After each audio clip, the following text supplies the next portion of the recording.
This episode is brought to you by Allstate. Some people just know they could save hundreds on car insurance by checking Allstate first. Like you know to check the date of the big game first before you accidentally buy tickets on your 20th wedding anniversary and have to spend the next 20 years of your marriage making up for it. Yeah, checking first is smart. So check Allstate first for a quote that could save you hundreds. You're in good hands with Allstate. Savings vary. Terms apply. Allstate Fire and Casualty Insurance Company and Affiliates. Northbrook, Illinois. Hey everybody, welcome to the Single Tracks Podcast. My name is Jeff, and today my guest is Miranda Miller. Miranda is a downhill mountain bike world champion and three-time Canadian national downhill champ from Squamish, British Columbia. Her video series, Here, There, Everywhere, regularly features inspiring riders and mountain bike destinations around the world as Miranda takes on new cycling challenges ranging from gravel biking to gravity racing. Thanks for joining me, Miranda. Yeah, thank you. Thanks for having me. So you started racing downhill like at a really young age. How'd you get introduced to the sport? Yeah, I was probably like 14, I guess, when I did my first downhill race. Just growing up in Squamish, it's like you ski in the winter, you bike in the summer kind of thing. Yeah. Like, I think I went to the first like Joyride Crankworks Festival in like 98 or 99 to watch. Yeah. I remember like Peak Cedric Gracia. Yeah. And he was like, it wasn't like a 4-cross, it was like a dual cross or something. And he was like hitting the jumps, doing his like mustache thing. And I was like, this sport is crazy. Yeah. And you had a bike then, I assume. You were a kid, you had a bike. And yeah, kind of like a hardware store bike, that you'd rip around town on. And then, yeah, I just kind of like love biking because I think it was something I could do on my own terms. Like, I liked other sports, but you would have to like wait till Wednesday at 3 to play soccer. Where, on a bike, you could just go out whenever you wanted. And then my mom was actually visiting a friend like in sort of the interior of BC. And she's like, oh, there's like a downhill race. Do you want to come do it? And in my mind, I just had never, I didn't know. I knew racing existed because I saw it in magazines, but I didn't know like I could do it. Yeah. I mean, was that common though? Like how many kids were in this race? Like people your age? Yeah. People my age, like myself and Michaela Gatto. Okay. Yeah. It was like, she was like the category above me. She's a few years older than me. Okay. But we were essentially like the junior women at this race. Yeah. And she would just like smoke me every race. Well, I mean, I read that by 16, you were racing at the elite level. So what was it like to, it seems very quick to go 14 years old to 2 years later-ish, you're racing elite. Like, what was it like to race at that level at such a young age? Yeah, I feel like that makes it sound a bit more grand than it was. Essentially, I had to race at elite level if I wanted to race anyone. I see. Yeah. There's like maybe 3 of us racing at like a BC Cup or a Canada Cup. And so the option like was to race up an elite. Was that intimidating though? Were you like, what? Like, no, I just want to race people my age. I think at the time, I wish like looking back now and you look at like sort of like how many juniors there are, you're like, wow, like that would have been so incredible to have like such a competitive field. But at the time, you just didn't know any better. And you're just like, oh, this is just the way it is. Yeah. And it definitely was intimidating. But like the whole sport of downhill racing already felt intimidating. So it was just like one more layer to it, like you kind of just had to do it if you wanted to race anyone. And at World Cups, there was like juniors didn't exist, right? So. Yeah. And I assume too, you had adults in your life that were supporting this, right? Like, I don't know that every parent would want their kids doing this or would even, to your point too, would even know it exists. So I assume though you had some support there. Yeah. It's like neither of my parents do a lot of like sports or anything. But yeah, I don't know. I'm the youngest of 4 kids, so I feel like by the time they got to me, it was kind of just like I don't know, just whatever. Yeah, do your thing, whatever you like. Yeah. I definitely think I got like a little more of a relaxed, upbringing than my siblings, who are a lot closer in age too. Yeah. And yeah, my parents did the best that they could, taking me to races. And then obviously being in Squamish, there's a lot of kids that go to races. So, you know, you carpool with your friends. But yeah, it was pretty much all boys, but that was kind of what I was used to anyways at the time. And it's only now looking back that you realize how beneficial it would have been if there had been, you know, more women or girls my age to kind of ride with and learn from. Even though I was comfortable around boys, it's still like, it's a different environment. Yeah. Well, I mean, you kind of alluded to like that it's changed or that it's different now. Like, what is it like now there in Squamish, like in terms of younger people racing downhill, particularly women? Yeah, it's man, these kids are living the dream, you know? Like they're like 13 beating all the elites. They're like so good. Yeah. Are they organized in some way though? Is it like through schools or is there like private teams or like how does that work? Yeah, for sure. Like there's like mountain bike programs through the school, like and then there's also, you know, Blueprint does like a really good job in town. He's like a local coach. He used to be a teacher. And now he does like mountain bike coaching. Jamie Hill has like Hilltop. And there's like all different avenues. It's really cool. Like if you're not into racing, you don't have to race. And there's, you know, a ton of other options that you can do. And yeah, it's cool. And I also just think like kids now they have these sort of posses that they go ride with all the time and build trails. And yeah, it's like, it's cool. And parents seem to be like a little more. I remember having to like, just like beg my mom to like drop me off at the top of 19th hole like once, you know? Yeah. And like these kids are just like, their parents are shuttling them, you know, all the time. And it really pays off. Yeah. Yeah. I mean, it's interesting because here in the US, like obviously NICA is big, but you know, clearly that's focused very much on like cross country style racing. So yeah, I mean, do you see that as like a thing that's maybe starting to develop where there could be this more like gravity oriented, at least where you are? Yeah, for sure. Like we have, like when I was in high school, the same thing, like our school bike team was just cross country. But now they like, and there's like a community group called Team Squamish. And that's like maybe more inclusive than some of these other programs. It's like a little bit like lower barrier of entry and everything. Okay. But they offer like cross country, enduro, downhill, and then like through Whistler Mountain and stuff, like you can do any kind of program that you want. I mean, yeah, like living here right now, you can find support in like any category that you'd want to race. Yeah. I mean, right. Squamish is a bit of a mountain bike bubble, but also obviously like a trendsetter, right? So if we see it happening there, like there's a good chance maybe it'll start popping up other places. So that's cool. Yeah. Yeah. It's funny. You travel now, and as kids, we used to get made fun of from being from Squamish, you know, like all the city kids would make fun of us.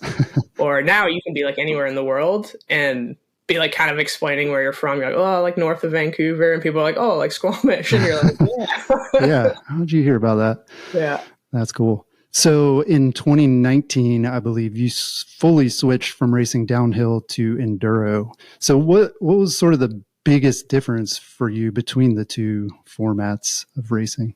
Yeah. At that time, I just needed to like step back from downhill a little bit. I just had these injuries that wasn't able to like get on top of. And at that point, like I had just like kind of put myself in a hole, like physically, mentally, like trying to race downhill when you are not like 100% healthy is like kind of scary, you know? Yeah. I mean, is it scarier? Like, I always wonder this, like, in some ways it seems like enduro is more dangerous, right? Because like you don't necessarily get to pre-ride, like the courses are more remote, like a lot of reasons. So, I mean, but it felt safer to you, do you think? Yeah, it never felt that scary. There's one race that I was like, it was like one of the first years we went to Madeira, and we're like so remote, and it was like kind of sketchy trails. And I remember like looking around and being like, wow, like if something went wrong, you're out here for a while. Yeah. And so you do dial it back though. I mean, mentally, like subconsciously for sure. And you hope everybody else does too. I mean, that's what I would be worried about is like, well, if I don't go full on, somebody else is going to beat me that's willing to like take a little bit more of a risk. Yeah. But for enduro, for me, it was like, just something completely different, something I wasn't good at. Definitely coming from downhill and like my personality definitely suits downhill more in the sense that you really get to work on improving on something over the weekend. You know, like you really get to kind of master that downhill track, or at least try to. Whereas enduro is much more just wing it, thinking on your feet. That's where like someone like Jesse is like so good at enduro, because he can take these like crazy risks his first lap, and like he's just kind of one of those people where like he pulls it off somehow. You know, he's like riding a line and you're like, what, you pulled for that? He's like, oh yeah, it was so sketchy. And I was like, I would have just died. Like, so there's like certain things like that I found really challenging. And then like fitness wise, just coming from downhill, it was really cool to push myself, trying to do these long days, trying to figure out sort of like all the strategies that go into enduro. Yeah. Yeah. Well, I mean, clearly you're not afraid to try new things, and you don't just try them, like you dive in head first. And, you know, I was watching the intro for Here, There, and Everywhere, your video series, and you said something along the lines of you were bored with some aspects of racing and cycling in general, and you wanted to experience more. I'm wondering, like, did you feel like you'd already accomplished everything you wanted to accomplish, or was there something else that was sort of like driving that desire to try new things? No, like it wasn't like a sense of like, when I look on my career, you know, I don't feel like I've accomplished very much when it comes to racing. It feels like there's still like, you know, there's like so much more I wish that I had been able to achieve. But for me, it was going to all these, like, at first enduro was like pretty exciting, but it became pretty clear that like I didn't have the same passion for it. Like the trails that we raced, you would get to go to these pretty incredible places, but they never really, some of them did, but they never felt like mountain bike destinations a lot of the time. Interesting.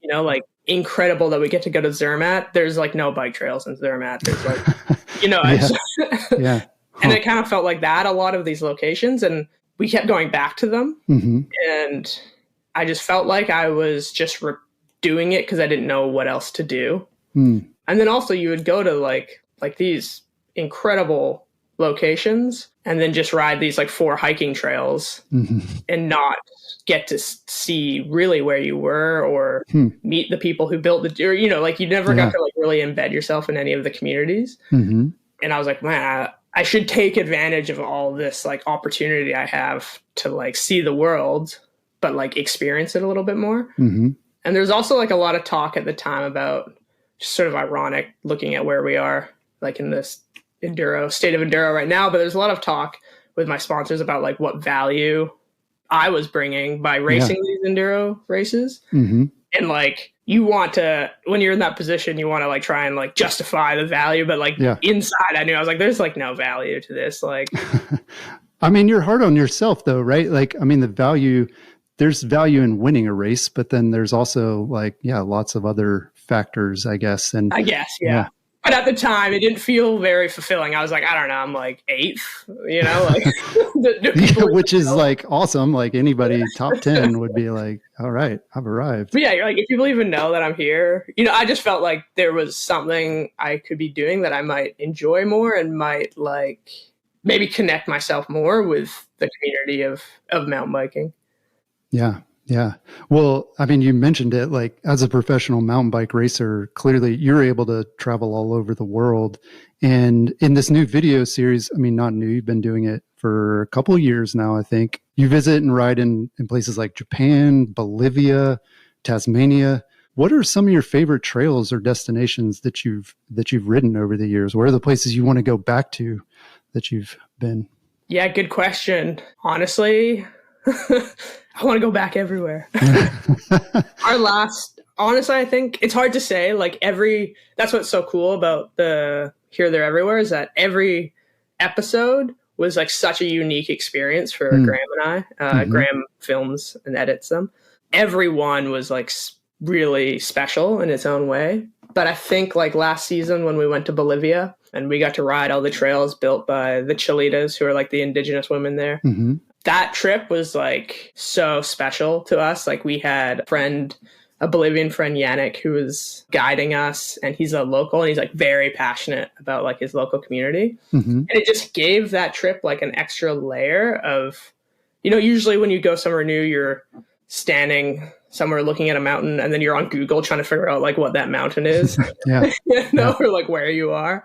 Whereas in Bolivia, Yannick had all the historical stories of the mountain, or like the area and the people, and it was just such an incredible trip. And you're riding in, we went up to like 5,300 meters, just like riding these scree slopes, and wow, every day was like so special. It was honestly like the best trip I've ever been on. And Bolivia was just such a beautiful place, and the people were so vibrant and like happening, and it was amazing.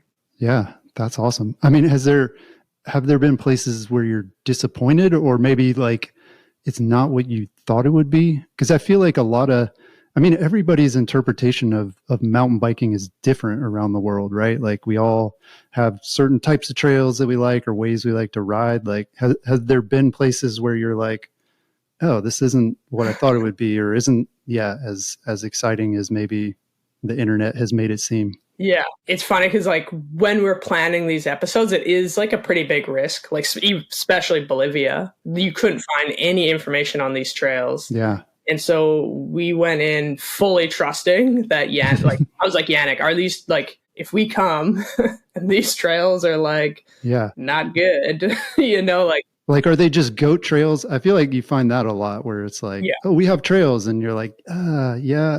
I mean, You can mountain bike them, but it's not fun. Yeah.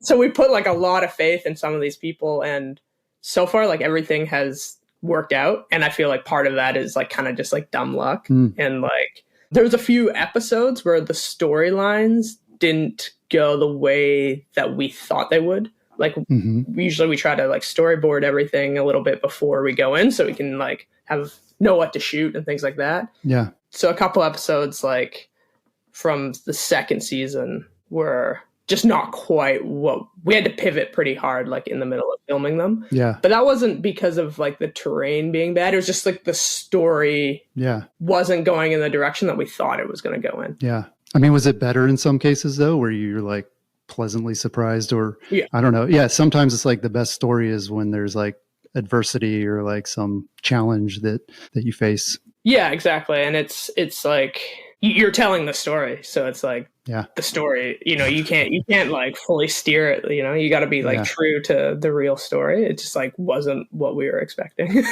Yeah. You're like, oh, sweet. The van broke down. Now we'll have something for our story.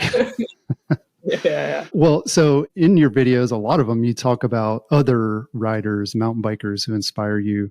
And one of them that I kind of keyed on was ultra endurance phenom Lael Wilcox. And, even though you two compete in different disciplines, it seems like you see some of yourself in her. Like what is kind of the connection there? Like what inspires you about Lael? Well, I think like Lael is just such an inspiring person, and she's got such a like magnetic kind of personality and sort of demeanor to her. Like her ride around the world this year is like perfect proof of that, like that was like the most feel good thing to watch, like every day so many people were coming out to like support her and just to meet her, and and she had just endless energy for everyone. And it's just so impressive. And I kind of first got like turned on to like Lael and like Lachlan Morton through like Rafa's YouTube channel. I feel like it was the first time that I had watched content like that actually kind of like spoke to me a little bit, or like got me excited to like try something. Cause it's like it's a fine line, like a lot of the time you just find yourself being like between being inspired and then thinking like, there's no way I could do that kind of thing. Yeah. And for some reason, like those two people, I think just like their ability to just kind of be real in the sort of the video was like relatable to me. Yeah. Even though they were doing things that, I could never and still never achieve, like the pace at which they're moving and stuff. But just their sort of genuine personalities came through, and the hardship, but also just like probably mostly the hardship was always counteracted with like the reward of doing things like that. And I think that's what really kind of got me excited to try something like that. Yeah, that's interesting. It does seem like the more like gravity focused like video content and shred its and things, like it is missing that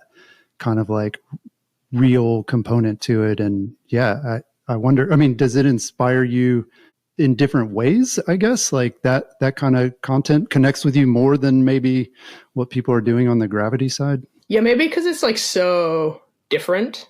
Like you said, like you watch like a shredded or something, and it's so hard to stand out now. Yeah. And it's perfect usually. I mean, they'll show like some dabs or like outtakes or whatever, right? But the goal with that video is to be like, perfect. Watch what I can do. And yeah, who knows how many tries it took. And yeah, and it's like such a crazy world we live in where you can watch this edit where they're doing incredible things on a bike, and you're just like, meh. Right, we've seen it. Yeah, exactly. You're like, yeah, I've seen this before. That's why like Brandon, like Seminux videos are so good, because he takes them to such another level with like the artistic side and his creativity in the way that he uses the landscape and his builds, the way they shoot it. Like that's like what you have to do to stand out now. And he's like the best at doing it. Whereas like these sort of Lael and Lachlan videos can almost be a little bit scrappier and like they're just showing like the experience. And that's what everyone wants, right? Is to like connect with the experience of being another human or whatever. So yeah, you know, you gotta have a mix. You gotta have like the pinnacle pieces to like look to, and then I think a lot of people just want something kind of relatable. That's why I think so many YouTubers do well, is because it's relatable content. Yeah. Well, you know, clearly you've been crushing some pretty big rides yourself for your series, including you did like a 22-hour, 360-kilometer gravel ride, and then also a 5-day bikepacking trip on the Arizona Trail. So watching those videos, it's not really clear. Did you do a lot of like training and prep for these trips, or did you just like, are you naturally just kind of like in shape for that kind of thing and just like, I'm just going to try it? No to both of those questions. No, I didn't do a lot of prep. Something in between. It's funny. Like I did this raffle ride called the Yomp, which was like the hardest gravel thing I'd ever done. And it was like a community event, you know, like people from all over came and signed up. And I was talking to these women beforehand that are from my area, and they're like, oh, like, how did you prepare? And I was like, I did like, I was like, I rode to like the Sea to Sky Trail once and like back. And they're like, what?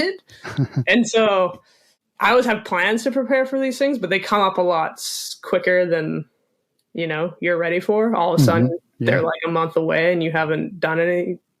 I'm always training, but I'm not like maybe training specifically for that. The thing is, like, I have so much saddle time that I'm like, okay, I can probably do it. It's not going to feel good. I'm not going to be able to do it that quickly. But like, for sure, I can do it. So in a perfect world, I would prepare more. Yeah. And then at the end of all those things, I was like pretty banged up. Reality of it, you know, like get crazy swollen, like you can't feel your feet. Yeah, you're just like, my body's like not used to doing that. But after you do one of those things, you realize that it is a lot physical, but it's like way more mental that you just have to like, you know, push through. Yeah. And that just believe that you can do it. Yeah. Which has been fun about those challenges, because every one I've like truly not known if I can do it.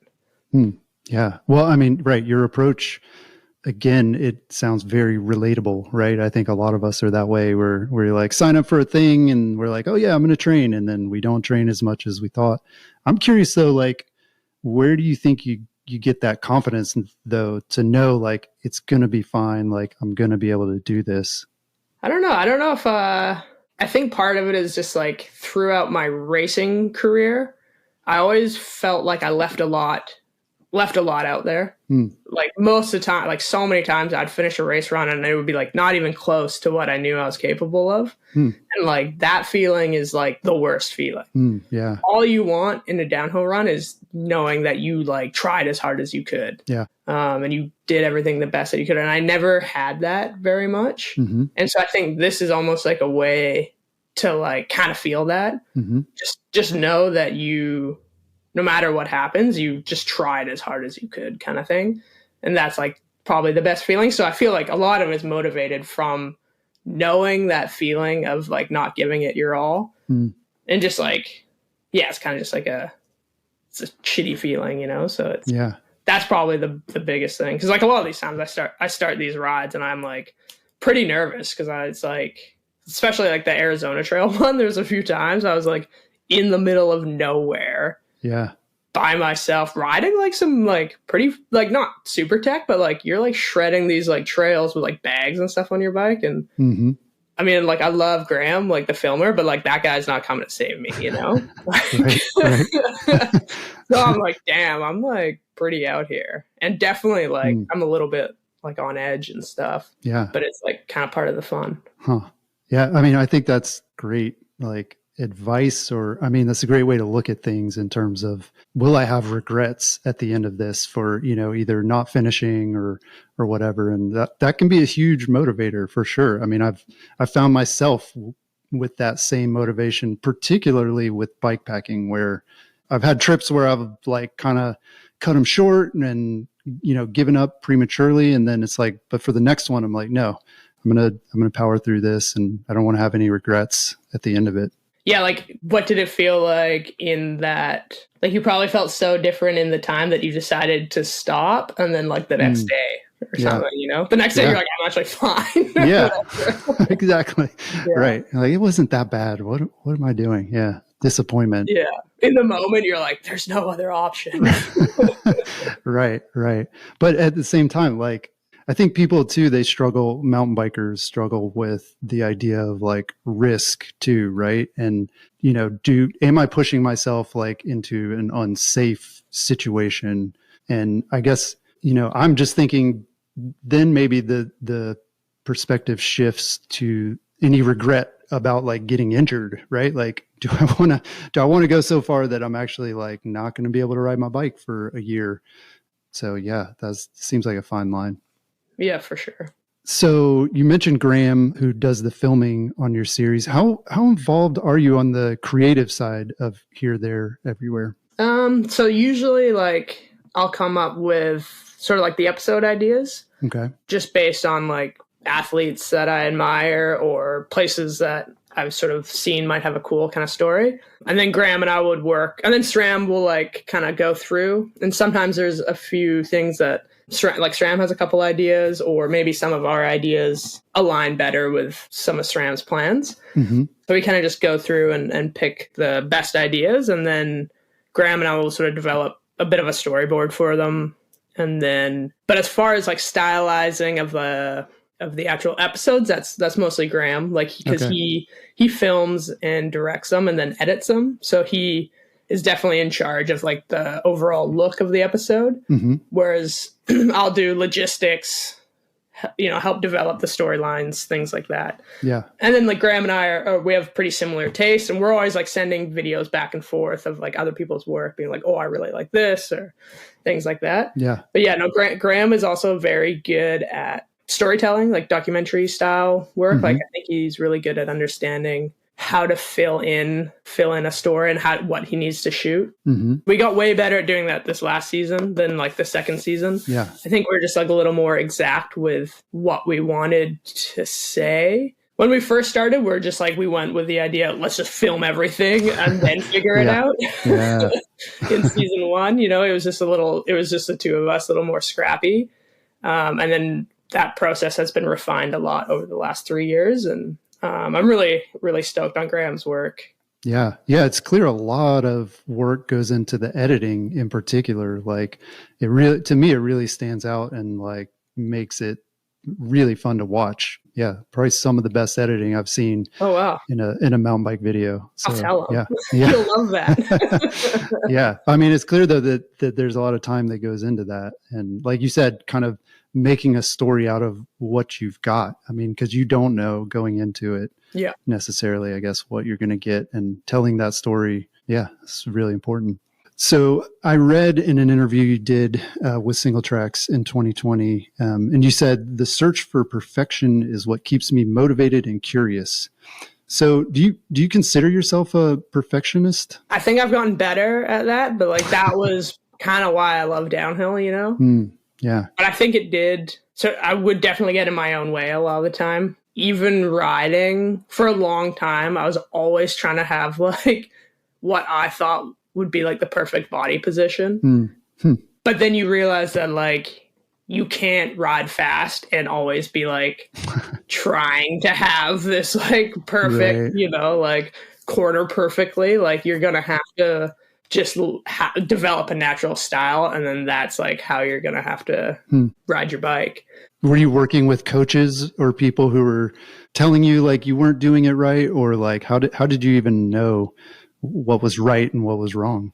Yeah, I guess true. But like growing up, I had like quite a bit of coaching with like Sean's March, like when I was like 14 to maybe 18 or 20 kind of thing. Like, and he was like a big body position guy, especially for like cornering, a lot of like elbow, you know, like really emphasizing those like elbows out, leaning the, you know, the pressure on the hands and all that kind of stuff. Yeah. And so I was always thinking about it. And then, I found like that would almost like be overriding any of like my instincts or, you know, kind of when you're just trying to like always do this thing. Whereas now I feel like I'm at a point where I can just ride. And then sometimes if I feel myself, you know, maybe I'm getting like a little losing traction or something, then I can be like, well, why am I losing traction? And then be like, oh, well, I need to drop my heels or I need to, you know, shift my weight or something. Yeah. So I've definitely gotten better at it. And I think that like search for perfection thing was what was so addicting about downhill, because like I said,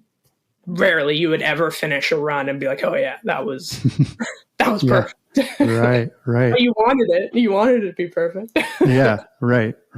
I mean, at this point, it appears that you're like a recovering perfectionist, right? Like your current series is based around this idea that like the trips are not going to go perfect and you're going to just deal with whatever happens and you're going to be okay with it. Like, and you're going to enjoy it. Is that fair to say? Yeah, for sure. I think that's like something I've really had to like learn that, you can't control the outcome of everything, you know, like on these trips before we leave, a lot of the time I've like made sure I've organized every detail, and then you're on the trip and you're like, well, that doesn't even matter. Right. Yeah. And I think I've just gotten way better at that. I don't know if when you're younger, maybe the stakes feel higher or like, I think when I was racing, I don't know, like, I mean, for one, when I was racing, I just like never had any money. So like the stakes always felt higher if you would like make a big mistake in like your organization of trying to get to a race or something. And then you had to, you know, like it always felt a little bit more like higher stakes. And I think just as you get older, you get a little more confident that you'll figure it out. Yeah. Well, through all this, it sounds like you've always kind of enjoyed riding long distances. So I'm curious, like, do you think you could have been a cross-country racer if you had taken that path instead of gravity? No, there's like a 0% chance. Like no matter how hard. No regrets. I'm like not that strong, you know? I didn't bike up hills until I was like in my 20s. Okay. I pretty much just like hated cross country. Definitely endurance is something that I've learned to like later in life. I don't know if it's like goes hand in hand with like better equipment as well. But when I was a kid, I remember we were like 10 and we were riding this trail in Pemberton called Cream Puff. My friend's dad, we had to ride from his house in town up to Cream Puff, and there's like this hill, and he would hit us with a stick if we like got off to push our bike. Wow. And I remember just being like, this sucks. Like, grinding up this hill. There's like watching cross country is like the most impressive thing, you know. They're just like so strong. But there's like, I don't think I could even win a local cross country race, to be honest. Yeah. Well, I mean, but clearly you're a competitive person, and, you know, having raced elite level, I mean, you have to be, right? But do you think, so it sounds like your competitiveness, you know, you feel like it only has like a certain outlet. I mean, is that fair? Like you couldn't see yourself being like, well, if I race cross country, like I'd be just as competitive and get up there. It's too realistic. Like there's just no way. I feel like I'm more competitive with myself maybe. Yeah. Then like, I guess I've never really done a lot of head-to-head racing, like cross-country. Like I've obviously done some cross-country races, usually battling it out for last. But like, it's definitely more, it feels more like internal than like, oh, I want to like beat that person. Yeah. Interesting. It's more, I just want to like do better than the time before or something. Huh. Yeah. Yeah. That is a distinction, I guess, with gravity racing versus the other kinds of racing. You're not head to head. And so, yeah, do you think a lot of other competitors are that way? Like they're more of the internally competitive people, or does it sometimes spill over depending on? Yeah, I think it's athlete? Like probably person to person. Like when I was on, like on Specialized with Finn and Loic, they would just be like competing at everything, And I find that fun. Like when I play cards or whatever, yeah, I want to beat you at cards, but I like, whatever. but I don't really care, right? Yeah, exactly. Yeah. But like, when I lined up for a downhill race, I didn't care about who was going to beat me, like obviously, yeah, you want to beat them, but it didn't feel like personal on any way. It was more so like, I need to do better than what I've done before. Yeah. But I think that just varies probably, I think there's a lot of hyper competitive people racing downhill as well. Right. Well, this year, we're seeing sponsors pause a lot of their enduro race teams and programs for 2025. What do you make of the state of professional enduro racing today? Yeah, I don't know. It'd be interesting to see how the season pans out. It definitely, I don't know. I kind of looked at last year as like, so when I first started racing downhill, there was like 3 women at the top that were like just so good. There's Rachel, there's Emmeline Rego, like Sabrina Jonier or something like that. And they were always so much further ahead than everyone else in like time wise. Yeah. But they were the only ones that had support. And so even looking at Enduro last year, there was huge time gaps in all these, like even across the men's field, like there was like the Richie, Jack, Charlie, and then, like one other person. There was always like 4 people that were like sort of subbing around at the top. And then there's like these huge time gaps. And then you went down the result sheets and like most of those people had a huge reduction in support. Oh, yeah. Like even the Rocky team drastically changed. The support went way down. The time started all sliding down, huge gaps. Yeah.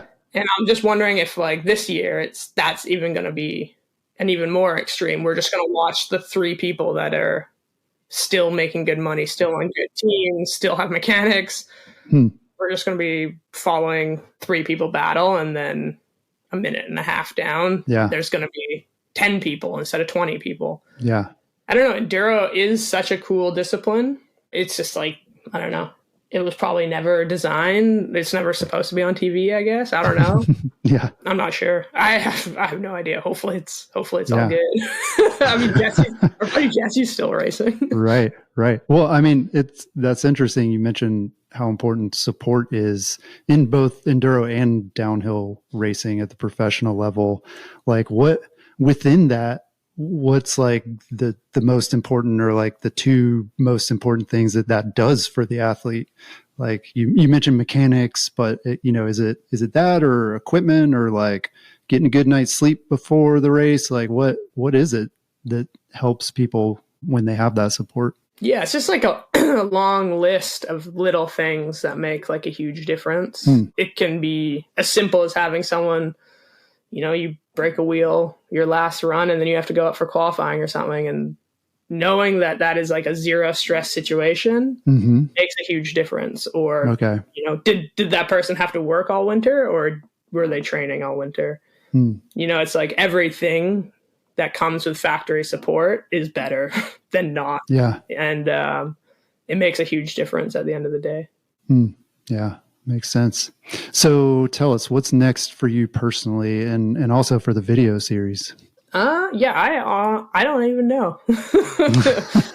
We're in a little bit like just waiting, because the series we've been doing with SRAM for the past couple of years. So we're just waiting to kind of hear what their main sort of like marketing goals and stuff are for this year, and then how we'll kind of fit into that. Yeah. So, yeah, I honestly don't know. Hopefully doing something with SRAM, but I'm not too sure. Yeah. Okay. But still, or maybe I'm working at a grocery store. I don't know, but I think. Right. Yeah, that's tough. And a reality that I guess a lot of people don't realize is your reality, right? Like you never know. Yeah. You live in 1 year chunks. Yeah. Those years are, that 1 year is like really fun, but there's a lot of like unknowns at the end of every year. I think a lot of riders felt that this year with just how the industry was changing a bit and how racing was changing. Yeah. Hopefully there's something else that you love aside from racing or riding. Right. Well, yeah, clearly you're very adaptable and are willing to try new things, and it's inspiring to see you do that. And I think it gives a lot of other people kind of hope and inspiration to do the same thing for themselves. So thanks so much for coming on the podcast. It's been an honor chatting with you. Yeah, thank you. Thanks for thinking of me, and thanks for watching the series. Yeah, my pleasure. So you can follow Miranda on Instagram at Miranda Miller MTB, and you can catch up on Here, There, Everywhere on the Divergent Minds and SRAM YouTube channels. We'll have links for all of that in the show notes. That's all we've got this time. We'll talk to you again next time.